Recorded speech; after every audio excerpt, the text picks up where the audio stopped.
Doctors said he would never walk again. He said nothing. Then started training at 22. His life didn't just change, it collapsed in a single moment that split everything into before and after.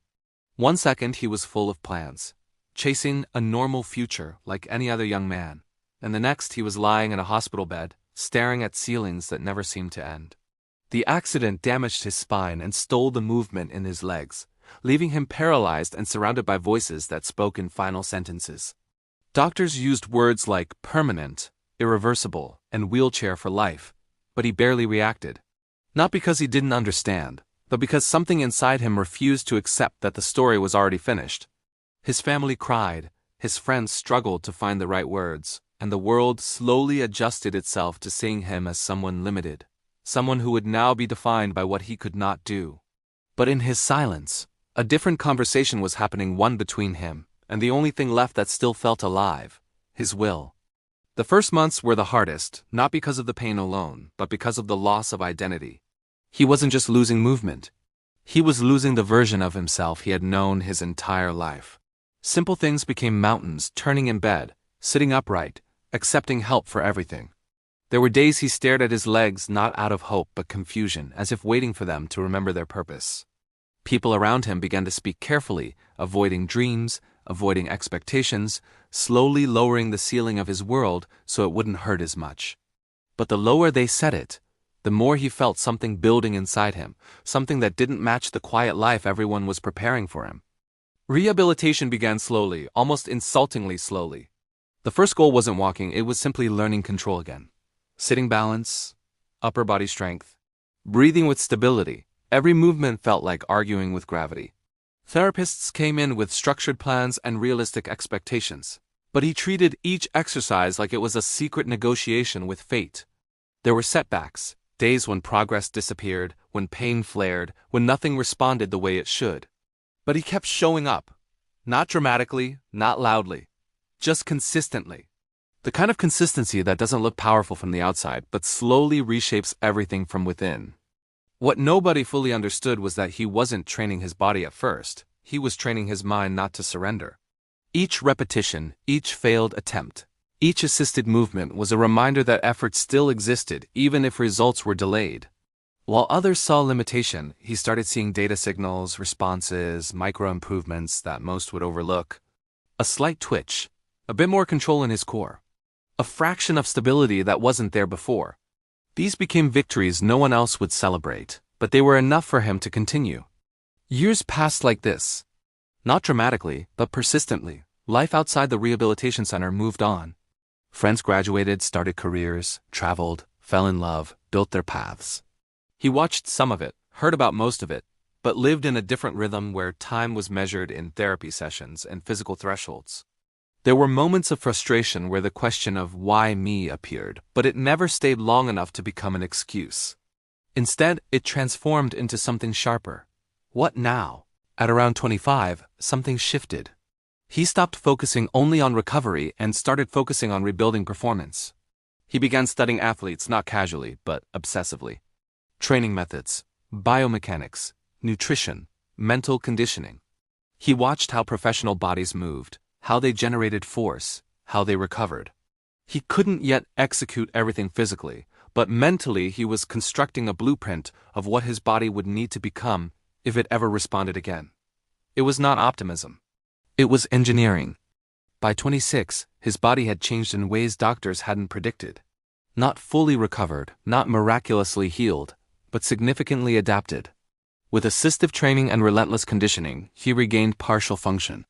Enough to stand with support, enough to initiate controlled movement, enough to believe that his story might not end where it started. But belief alone wasn't the goal anymore. He wanted capability. Real, measurable capability. Training intensified. While most people his age were building careers in offices or fields, he was rebuilding something far more basic: control over his own body. Hours in rehabilitation blended with strength training, adaptive sports drills, and endurance conditioning. Pain was still present, but it had changed its meaning. It was no longer a stop sign, it was feedback.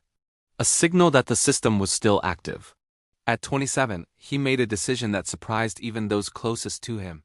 He stopped calling himself a patient. He started calling himself an athlete. Not because he had already reached the level of professionals, but because his entire lifestyle, discipline, and intent aligned with one identity more than the other. He entered adaptive sports training programs where he met others who had faced similar life-altering conditions. For the first time since the accident, he was not an exception. He was part of a group defined not by loss but by rebuilding. Competition was a new world, structured, demanding, unforgiving in its own way. He struggled at first, not with motivation, but with coordination, endurance, and timing. But unlike before, failure here did not feel like the end of possibility. It felt like part of the process. Every setback came with analysis, every weakness with a plan. Slowly, performance improved. First in small margins, then in visible progress. By 28, something unthinkable from his hospital days had become reality. He qualified as a professional athlete in adaptive sports. Not a symbolic participant, not an inspirational guest, but a competitor. Someone with rankings, training schedules, performance reviews, and expectations. The same body that doctors once described in permanent limitations was now being measured, timed, and compared in a competitive field. The moment he stepped onto his first professional stage, nothing dramatic happened in the outside world. No music, no spotlight that changed his reality. But internally, the distance between never and now collapsed completely. He didn't think about proving anyone wrong. He didn't think about inspiration. He thought about execution.